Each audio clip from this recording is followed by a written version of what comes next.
is Tuesday. I recorded all day yesterday and realized I had it on wide angle all day, so I just chalked everything that I had. I think I had a couple hours worth of video and I just got rid of all of it. I forgot I put it on wide. I did a backup cam and forgot to change it. I think I did the same thing Friday. But it is a Tuesday, so how was everybody's weekend? Saturday I went to my nephew's birthday party and went bowling. I bowled about 7-8 games, I don't remember. But my arm, right here, is killing me. I didn't realize bowling was that much work. But anyway, Saturday afternoon I went to that birthday party. I didn't do anything else the rest of that evening. And then Sunday, as you saw in yesterday's video, I went and played out at the HBY trails. And then I went home after that and edited videos. That's how my weekend went. I hope everybody had a good weekend. Today we got Martin Metals, which I think it was Thursday we went to Martin Metals last. So we got that first. And then we got to go to a place in Roanoke Rapids, Pal's Garage. And it should be a pretty easy day today, especially if Martin Metals loads us as quick as he did yesterday, which I know y'all didn't see it. I've already deleted the SD card. We're gonna go walk around this trailer and do our pre-trip and everything, and then we gotta go dump this trailer. Alright, we're gonna do a walk around on this truck real fast. And I'm gonna start out by plunking the tires with my trusty Dusty tire plunker.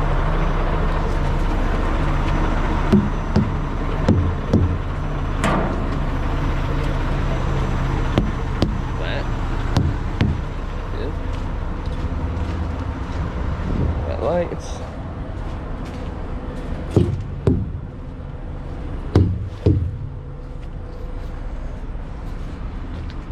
Got lights, some middle lights right there. They can't never get them to work.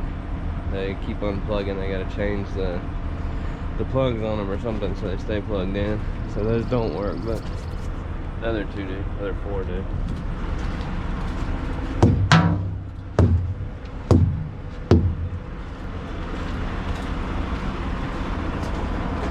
Light.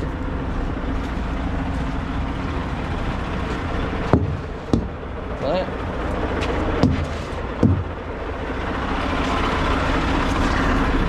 And this thing yesterday was telling me coolant low, so we'll take that too. Take all this stuff up under here. Everything ready to go. I'm gonna grab the coolant out of here.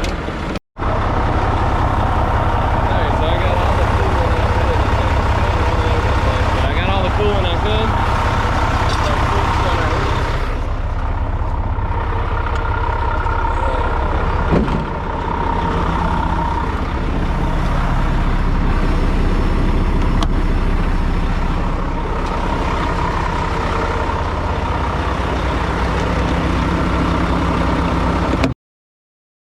We gotta go up here and get this stuff from yesterday unloaded. I'm gonna throw you up on the camera on the trailer while we dump it. Here's the dump.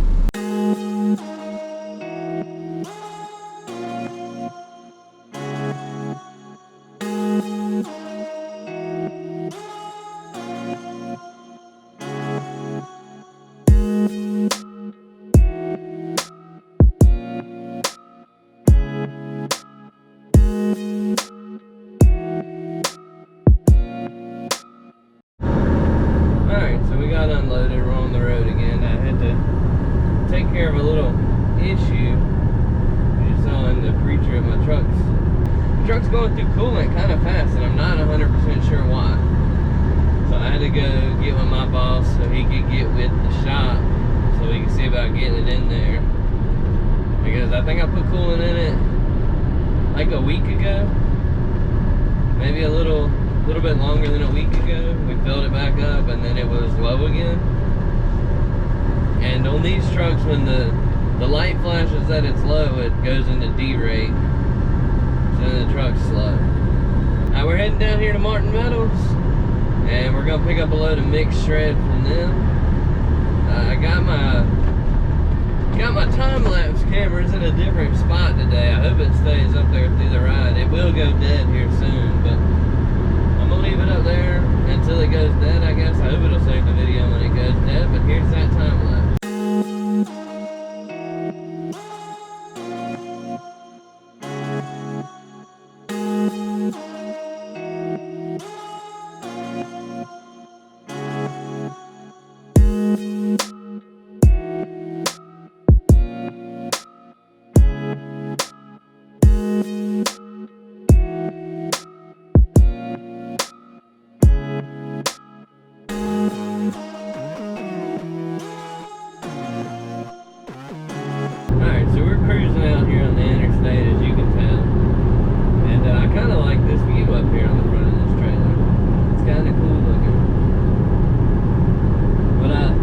Enjoyed their weekend. My weekend wasn't quite long enough, but I don't think they ever are. We're back on the grind today, and so we're heading down here. We gotta go get some fuel up here at this Kangaroo station. It's where we get fuel when we come south like this on 95. And I'll tell you what, 95 sometimes can be the easiest ride, and sometimes it can be a daggone racetrack out here. Kind of crazy sometimes. I got up there on that wide load. Out of my boat.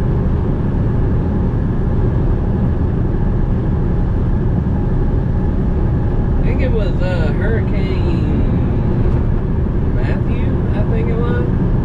Where we got on the interstate back there. They had the interstate closed from there all the way to Lumberton. This whole stretch of interstate. Now that's like almost 100 miles of interstate. Was closed off, was closed down. They didn't let nobody on. They had a giant detour, and it was closed down for like a week almost. But they had flooding back there at the river. They had flooding up here at the river. They had flooding down in Fayetteville at the river. They had flooding all the way down 95. For like I said, like 100 miles. It's still not as bad as I think it was Matthew, when all them dams broke in Lumberton and around that area. And they had that detour. They had that detour for a long time. And that was an annoying detour. You had to get off, hit one little interstate, and then take 2-lane roads around Lumberton and do all them little towns, and then jump back on at the state line. I think is where you had to get back on that. I did that a couple times with NBM. I think one time I come through there, I kind of looked back, and I saw what I thought was one of them lakes that the dam had broke on, or reservoir that the dam had broke on. And man, that was crazy looking. Seeing a reservoir completely bone dry. That camera's up there shaking like crazy. We'll get it over here. Sorry for the shaking up here. It's kind of crazy. I'm gonna kick it back to the in-cab camera. Alright, like I was saying, that camera up there is shaking like crazy, so I'm gonna take it down and bring it back in here. Now, we gotta go get fuel. We probably have enough to go there and back, but I might as well get it now, because when I go back north, I'd have to go out of my way to get fuel, and I don't want to do that. But I'll see you guys at the fuel station. Alright, we're out here getting her full of dinosaur bites. Diesel's gotten a little bit expensive. We're gonna walk around and make sure everything's alright on this truck though.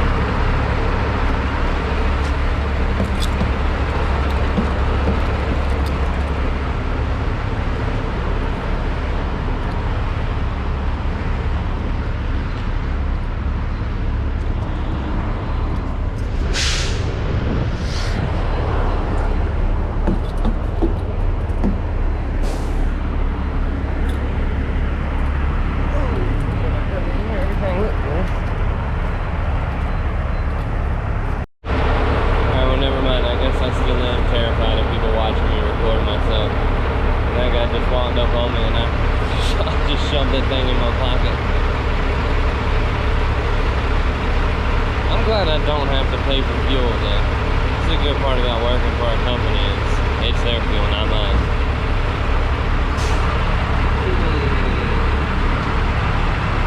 $251 in fuel. We can get about 100 gallons in here.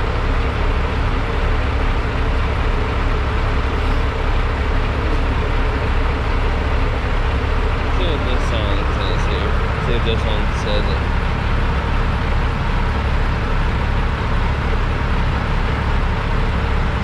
Wonder if they know that diesel's not combustible.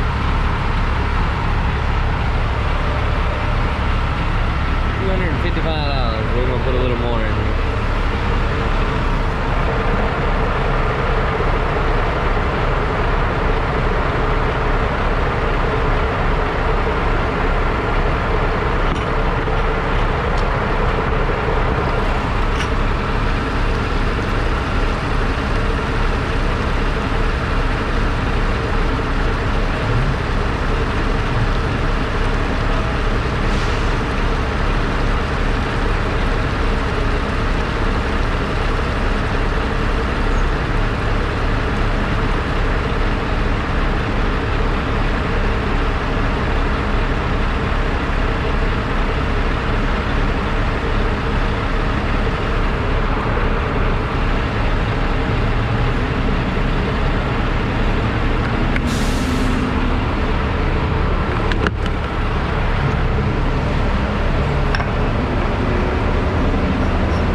Full of fuel. Oh, no, I just didn't. Oh my lord. That's the first time I've done that in a while. I stalled the truck out. I ain't done that in a minute. That's kind of embarrassing. Anyway, we got fuel.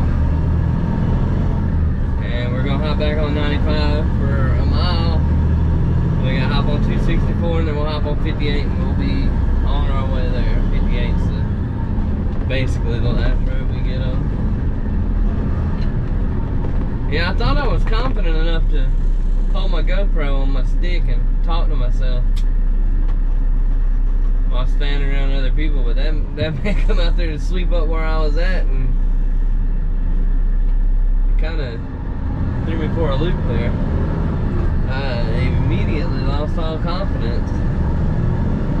But anyway, it's something I gotta get used to. I know I gotta get used to it. And we'll just keep going. One of these days I'll get that I just don't care attitude about it and have a camera in my face 24/7. But until then, we'll get scared and quit recording and put the camera in our pocket.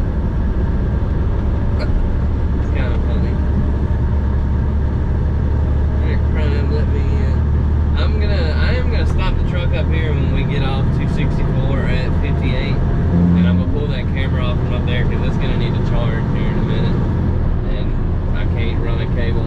I probably could if I had one that was about 20 foot long. I can run it from in here to there, but I don't have one, and I'm not gonna do that.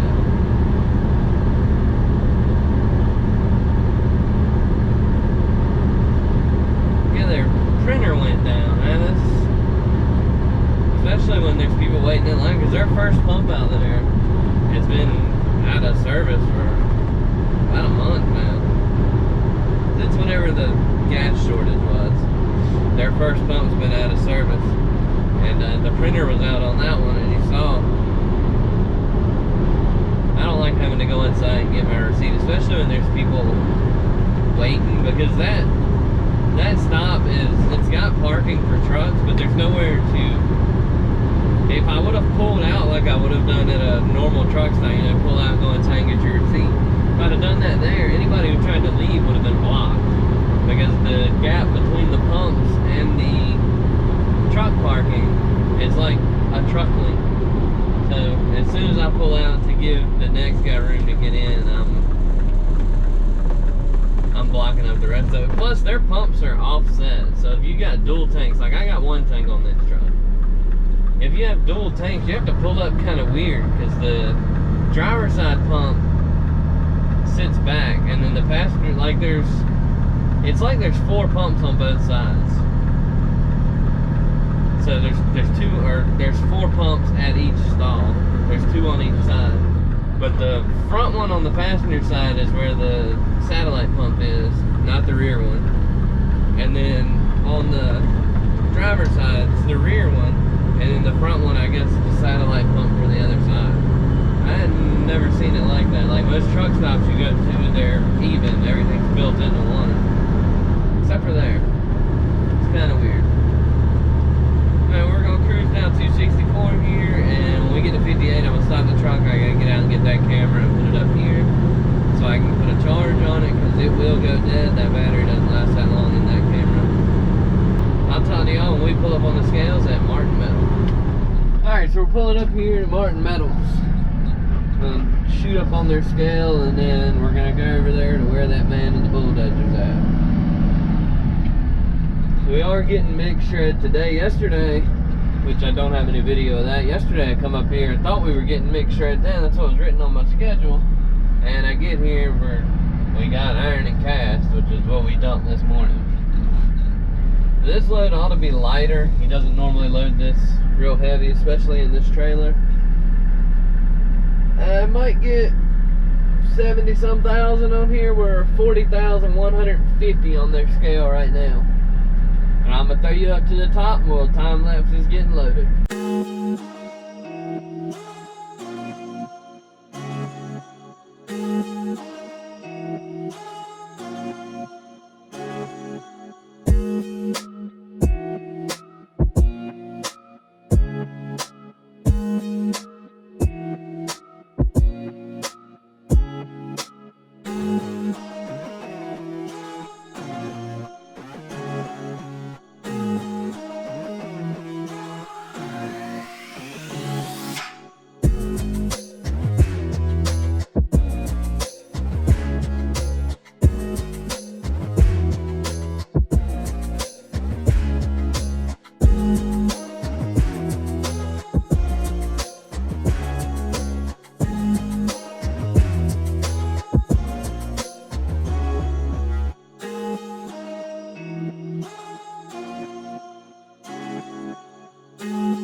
We're gonna pull up on their scale and we'll weigh this thing up out of here.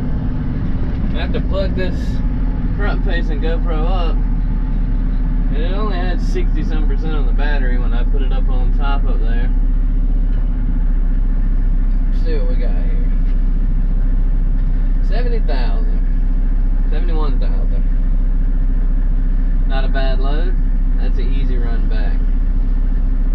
I think we were 84 when we come out of here yesterday. So this one's a little light.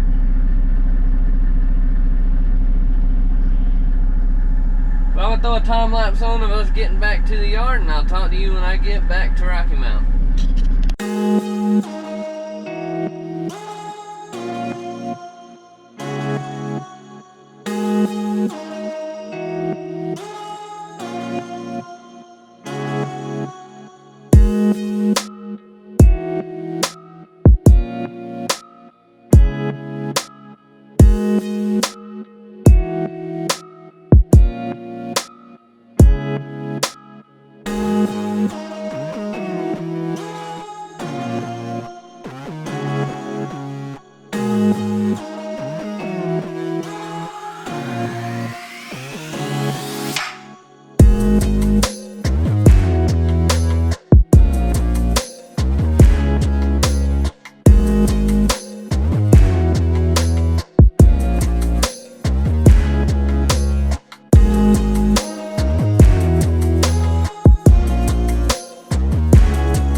by there first. He wanted us to go by there after we got unloaded, but that would be go past that place, unload, and then come back, and then go back the other way, and I don't want to do all that back and forth. So I'm going to go there first, have them look at this, and see if they can see where it's leaking from, if anywhere, and then we're going to go up, we're going to go get unloaded, and then we got to go to Roanoke Rapids.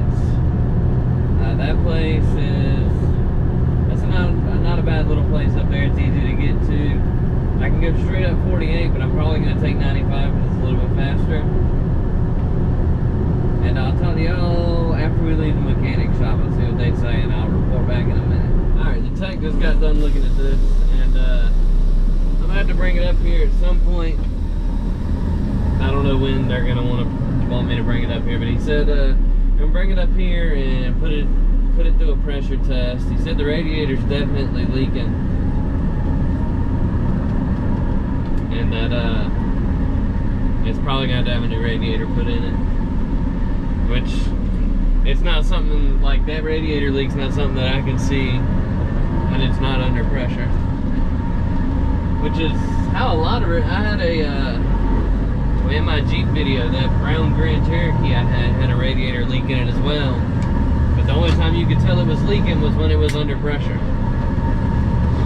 When it get under pressure, it starts shooting water out of that tiny little pinhole, which is probably what this one's doing. So it's not something, I mean, unless I crawled on the ground and got under there looking at it, but I don't know any truck driver that's gonna crawl on the ground during a pre-trip. You kick the tires and glance over everything one time. But that's what's gonna have to happen, so we're probably gonna have that junky automatic loaner truck that I'm not a huge fan of. And we're gonna head back here to the yard, and we're gonna get this stuff dumped out, and then we are gonna go to Roanoke Rapids. They're not gonna bring it back up here today, which is good for me. I'm glad I came before I went back to the yard, because that would have just been a pain to go up there, wait in line to get dumped, come in, wait in line to weigh out, and then drive back up here and wait for them to check it out, and then drive all the way back.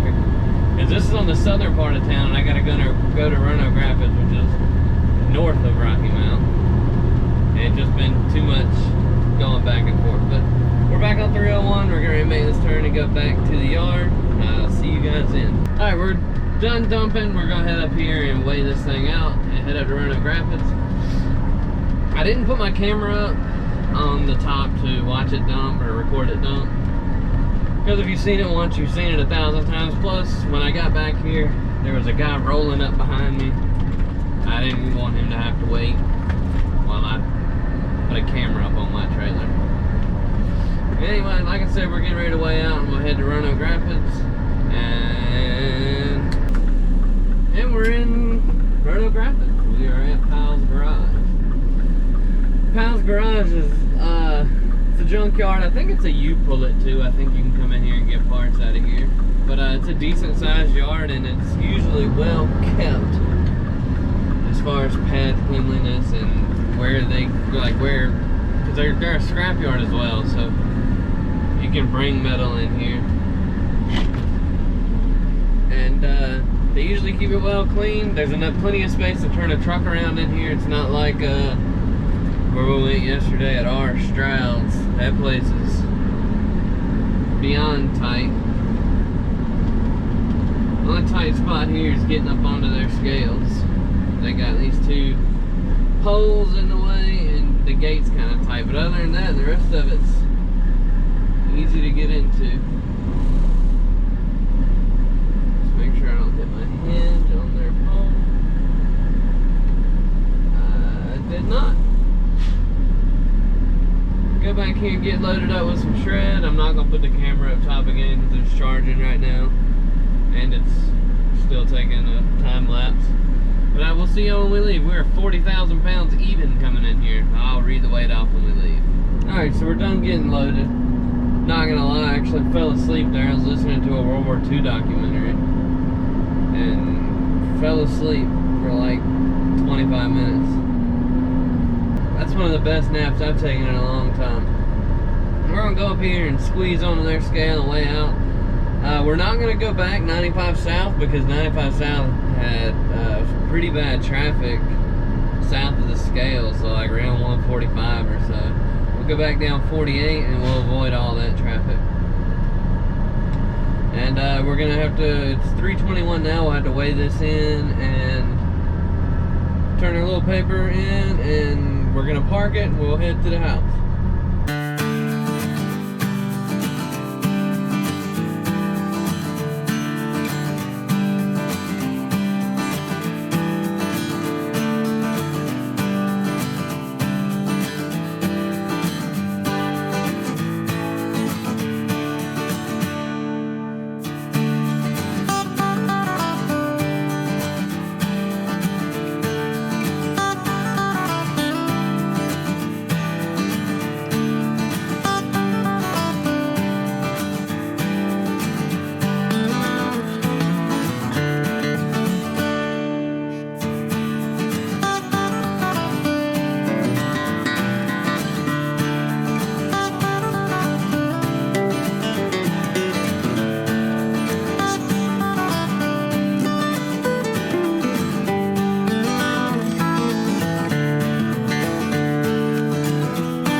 Dollar like 3 or 4 miles up the road. I don't know what I hit, what I run over, what it was. I thought I blew a steer tire, but it wasn't that. I don't know what it was. I got out, all my tires look good. Everything on the truck looks fine. Whatever I hit, it must have been just a pothole in the ground, but a good sized pothole at that. Whatever it was, shook my truck to where I thought I damn blowed a steer tire. I just gotta make sure I don't hit the Family Dollar sign. Where's the Family Dollar sign?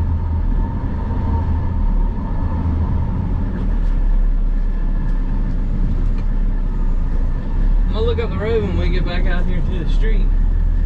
See if I see anything in the road.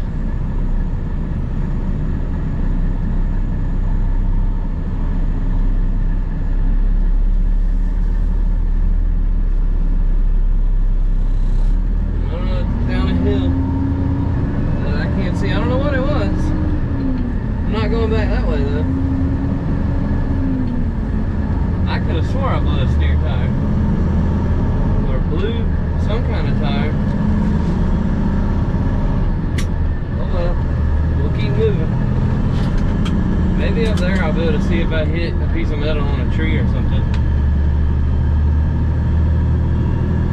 Could have been that. Didn't hit that power line. I don't know. Anyway, I'll see y'all when we get back to Rocky Mountain. Oh, we made it back to Rocky Mountain. We didn't have any more issues like we had a little while ago. So I'm not 100% sure what that was. We're going to flip a U-turn here, send it back out the gate, and we're going to go around and park this thing. I got to go pick the dog up from the vet. And that'll be a day. But I'll see y'all when we get him.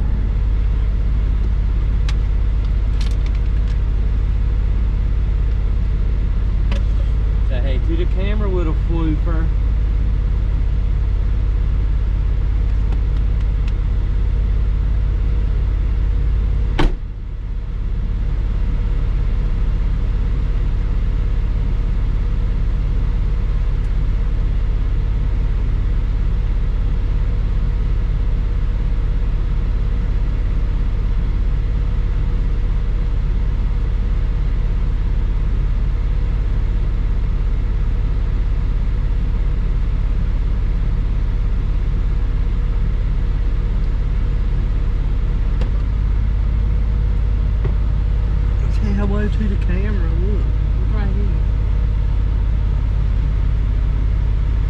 This is Leroy. Hey, buddy. You can't see him now, but Leroy is a dog that me and my wife rescued. I don't know if it's in a video or not. It might be. We found him at my mama's house up under their carport. And we took him home. And he's been with us for 5 years? 6 years? He's been with us for a long time now. We got him DNA tested and he was 100% American Staffordshire Terrier, which is pretty cool. And he's put on, we got him, he was 32 pounds, he's like 76 now. But anyway, we found him, it was in May 17th, 19th, somewhere around there. He was 32 pounds, he was skin and bones and all scarred up, looked like he had been maybe used as a bait dog. We're not 100% sure. But he's been with us and I don't think he could be any happier than he is now. He's got his own bedroom. He gets to come up here and play with his friends every Tuesday and Thursday. He gets to chill in the air condition. He's a good boy. We love him. Alright, we just made it home. Hey Leroy, can you say bye? Can you say bye? Who's that? Is that your mama? Alright, we just made it home. I'm gonna end this video off. Appreciate everybody watching.